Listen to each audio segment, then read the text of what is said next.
టీచర్ల సమస్యలపై చట్టసభల్లో పోరాడేందుకు బీజేపీ నుండి కరీంనగర్, ఆదిలాబాద్, నిజామాబాద్, మెదక్ టీచర్ ఎమ్మెల్సీ అభ్యర్థిగా బరిలో దిగుతున్న విద్యావేత్త మల్కా కొమరయ్య గారిని ఆశీర్వదించి మొదటి ప్రాధాన్యత ఓటు వేసి గెలిపించండి.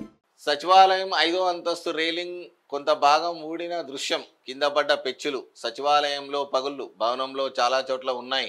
బయటకు అందంగా కనిపించేందుకు నట్లు బోలట్లతో రైలింగ్ ఏర్పాటు.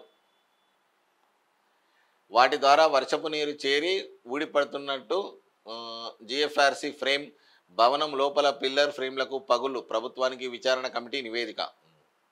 చెప్పినా కదా, ఇప్పుడు ఏమవుతుందంటే మన మీద మనకు పడితే వాళ్ళకు చలనం లేదు, వాళ్ళ మీదనే ఒకసారి ఇట్లాంటి విపత్తు జరిగితే అప్పుడు బుద్ధి వస్తుంది రాజకీయ నాయకులకు. సిగ్గు శరం ఉండాలి. కట్టిండు ఒకడు, ఉన్నాడు ఒకడు. మీరే కదా కట్టుకున్నది, రాజకీయ నాయకులే కదా కట్టింది.